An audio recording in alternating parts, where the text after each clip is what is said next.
I'm seeing that you're starting to get confused. I'm seeing that you're starting or beginning to think na, is this person here playing games with me? But for some reason, iba yung nararamdaman ko.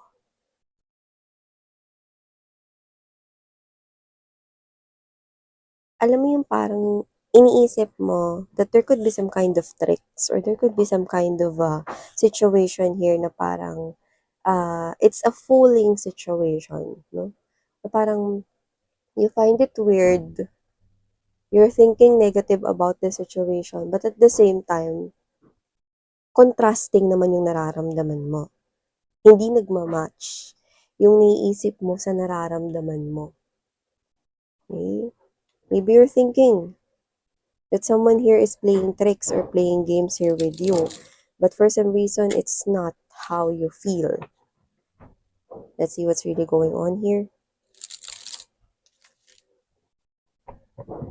I think attachment, intense attachment, is really standing out here. Parang naka-spotlight ito rito, so maaaring may kinalaman ito ng malaki sa inyong reading. Let's see.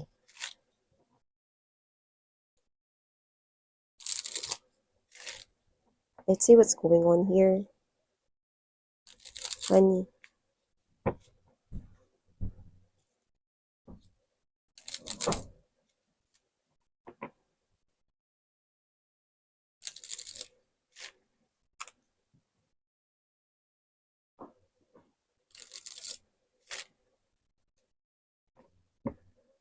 Okay, let's go ahead and check other informations.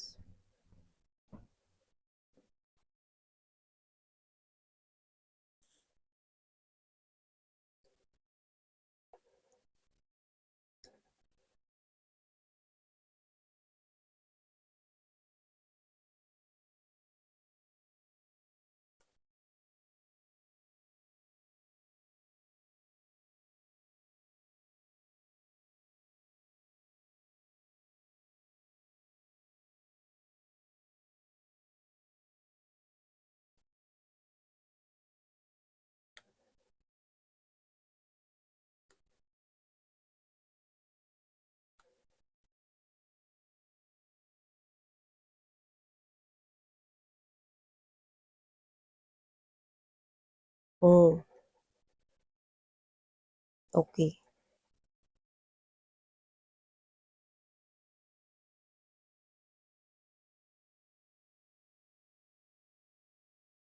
Let me just fix my phone. Okay. Okay, so hi and hello there collective. Thank you so much sa inyong walang sawang pagsuporta sa akin dito sa channel na to. At sa mga new subscribers, hello po sa inyong lahat. Ako po si Yan. Welcome. Tuloy po kayo rito. At sa mga returning subscribers, thank you so much for the warm love and support you're giving me. So wala tayo ditong gender, babae, lalaki, LGBT. Lahat kayo welcome here. And of course, this is timeless as well. So pwedeng ito ay tapos or nangyari na. Pwede rin naman nangyayari sa kasalukuyan at pwede rin naman hindi pa at isang prediction sa inyong future. So, sa nakikita ko dito meron kayong kakonect, no? This person here is gentleman, gentlewoman, mabait siya, nice siya, no? Maalaga siya sa'yo rito, no? And this person here is appearing as someone new to you. So, pwedeng getting to know each other, pero marami na siya ritong parang mga naipon na mga pogi points or ganda points sa'yo, no? Kasi this person is being so kind, being so nice with you. So, ano ba 'to, Miss Yan? Lahat ba ng pinapakita niya kasi parang too good to be true, eh. Talaga bang totoo yung pinapakita niyang ganyan? Well, I must say that it's a yes. This person is being nice to you. It's real. Totoo yon. This person is being caring to you, inaalagaan, no? Binibigyan kanya ng atensyon. Well, I must say, that is all true. 101%. Genuine talaga yon. Yan, no? So, yung pagpapakita niya sa'yo rito ng pagiging concern, maalaga, mabait, no? Pagiging gentlewoman, gentleman. Alam naman natin kung ano yung mga ginagawa ng mga ganyang klase ng mga behaviors, no? So, parang yan yung mga klase ng mga pagpapakita ng aksyon kung saan nakakakilig, nakakataba ng puso, no? Dumadagdag yung pagka-like mo sa taong ito dahil sa mga pinapakita niya sa'yo, no, ng mga actions, no, na nagmamatch sa kanyang mga words. So, nakikita ko rito, no, na itong person na to is like mo na siya, gusto mo na siya, no, or yung iba, nakapag-start na kayo ng connection or relationship. Yung iba naman, nakikita ko rito that you're talking with this person here and you have a lot of fun. And I think this person is already part of your daily routine. No? So parang mas kompleto yung araw mo kapag kakausap mo tong tao na to. And if you are already starting a relationship with this person, everything seems nice up until this thing happens. Two of Wands energy. That person that is so nice with you, suddenly, na parang nasa isang crossroad siya. Excuse me. We have here the strong energies of Four of Cups to the Five of Cups energy, which is consistent as you can see.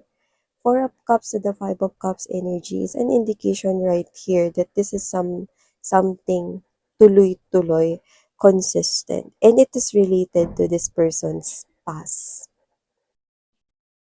So this person here, na may Two of Wands energy, itong tao na to that is so nice with you, maaaring nakapag-start na kayo ng connection sa kanya, pwedeng hindi pa kayo, pero you feel this person's presence, you almost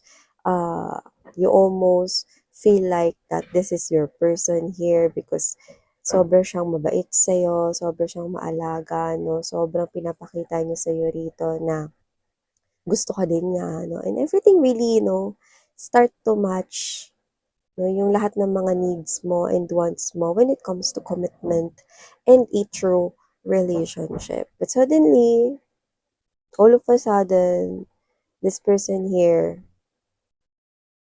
suddenly took a pause, took a break. And bakit siya nasa isang crossroads ngayon? If this is someone here that you had recently met, might be 3 years, 3 months ago, okay? And I mentioned 3 years. Maybe this person's past relationship was 3 years ago, specifically for others of you watching. But just take how this resonates. Maybe you met this person here last month, but everything is doing great. Maybe you met this person here 3 months ago. Maybe you met this person here 3 weeks, but everything, seems aligning sa favor, sa inyong dalawa. But why does this person here suddenly talk about stagnation? Bakit bigla siya ditong gustong umalis sa koneksyon? Bakit yung iba parang tinigil yung ginagawa nilang pagiging nice sa'yo? Bakit yung iba parang naguguluhan sila ngayon? Bakit parang hindi na siya nagre-reply ng kasing sweet ng dati? Meron bang iba? Yan. Because all of a sudden, nagulat ka, no? By the way, mga babes, kung naririnig ninyo yung noise sa aking background, yan, no? I'm sorry about that. Yan. Okay.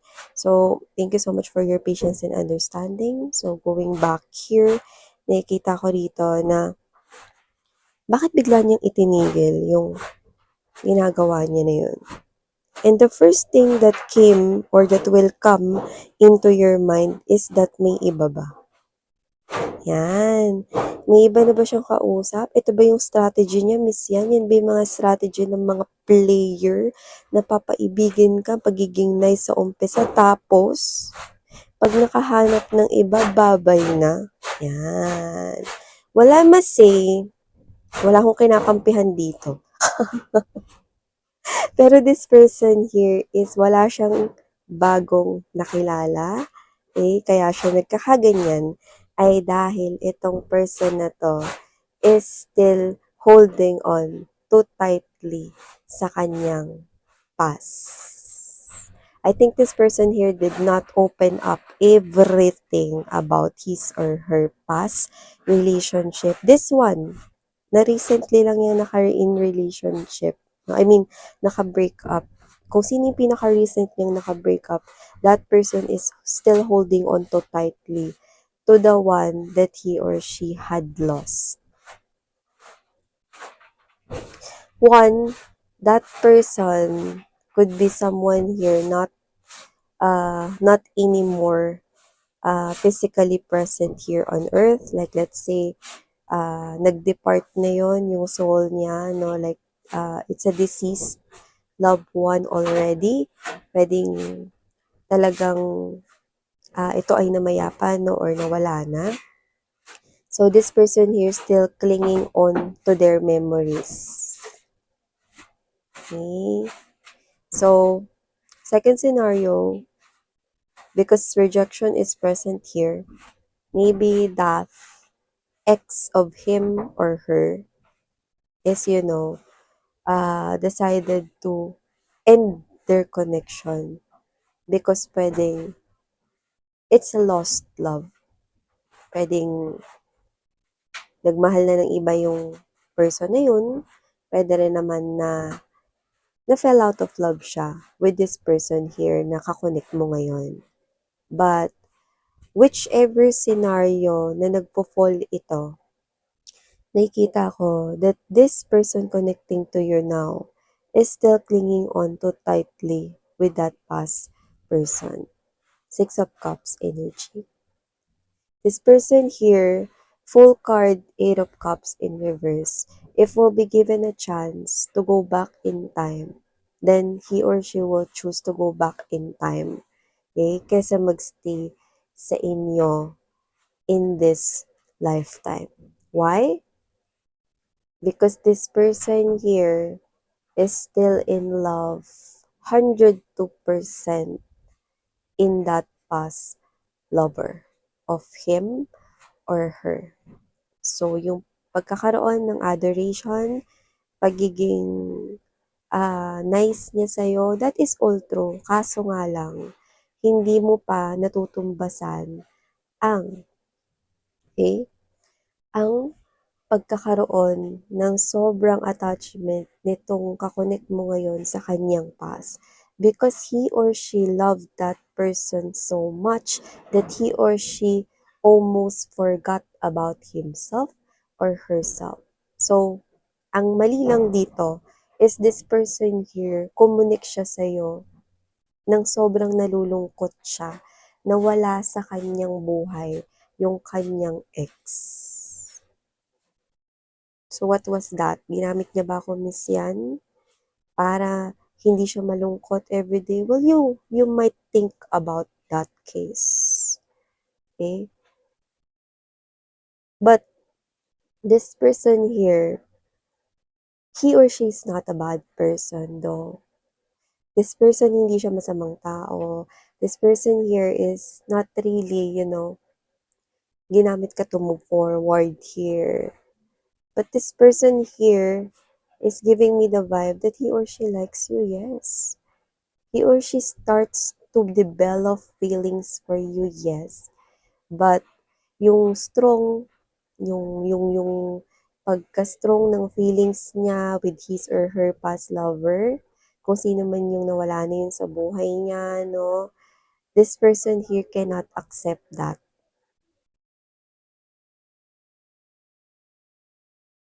And I must say, na kumunik siya sa'yo rito nang tinatago niya na meron siya ritong nababalutan ng matinding lungkot sa kanyang energy. I think this person here is almost perfect in your eyes.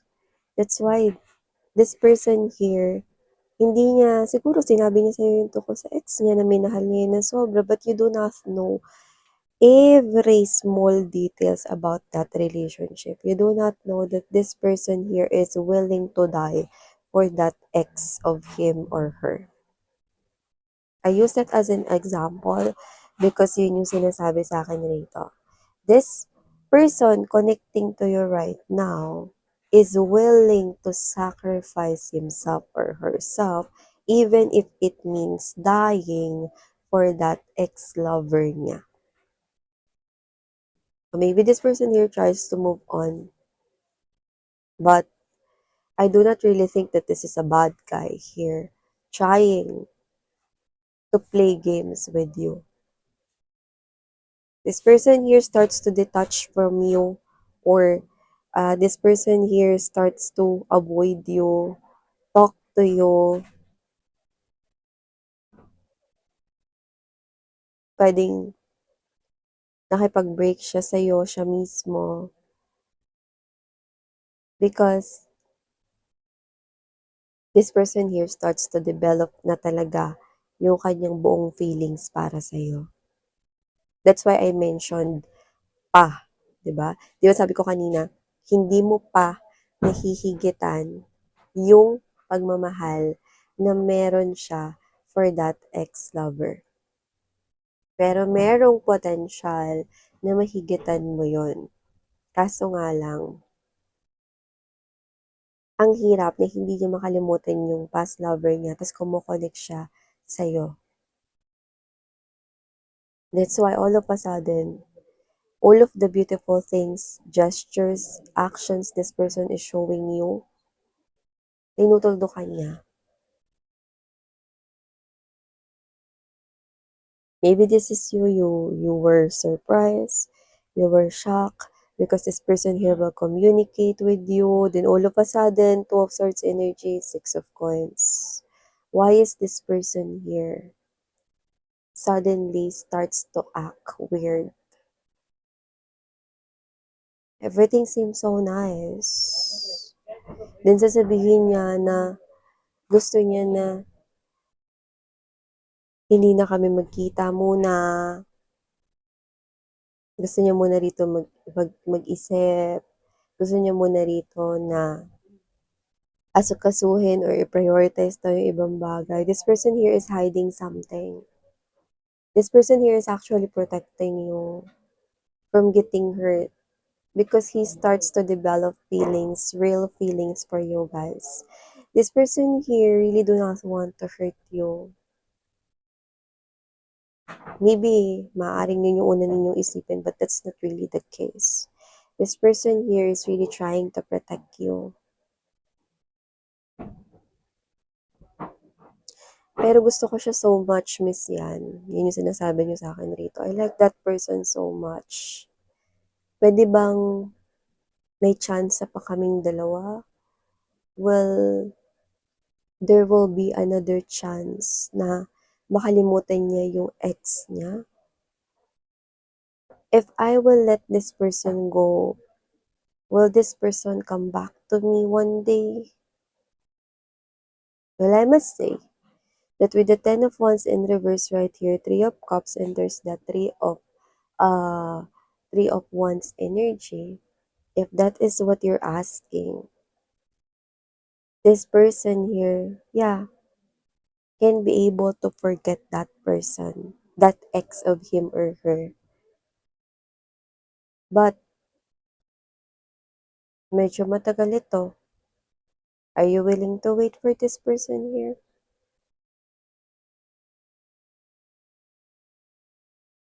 Because if you are willing to wait for this person here, then I'm seeing this person here coming back to you without anything related to his or her ex anymore. Wala nang attachment na feelings and emotions. This person will be coming back to you na parang as good as new. And you will be able to continue this connection here only if makakahintay ka sa kanya. This person will not tell you to wait kapag kinausap ka niya. This is just the angels and guides right here talking to us. Me, as a medium here, is telling you that yes, there's this potential that this person here will come back one day. Question is, human beings always have choices in life. If you can be able to wait for this person here, even though he or she will not ask you about it, then there's this door na pwede mong i-open. I am seeing that there's a strong potential that one day you will be with this person here. You will. Only if you can wait, sweetheart. But please do know that you always have your free will because there's another door here. It's up to you. Of course, every door leads to different situations here. It's up to you. But if you're gonna ask, if this person here, madudugtungan ba ang inyong connection one day, then it's a yes. If you will have that courage to open that door. Pero I must say, medyo matagal. Can you be able to wait? Yan. This is a nice person though. And I'm not seeing him or her as someone na jerk or what, no? Hindi siya ganon. So this is someone here who is holding respect sa'yo. And this person here, I'm seeing that if you will only allow, then you will see each other again. Okay? Your heart will definitely find this person here again someday. Okay? So, ito yung ating mensaheng nakuha here for you guys. Wow, that was really moving. That was really moving. But, okay, that is something here that is also a very inspirational reading here for you guys. Okay? So, it's not really over. It's not really over. So, thank you so much. And Sarang Heyo Love and Light. Please do check out other channel. Sarang Heyo Love and Light. And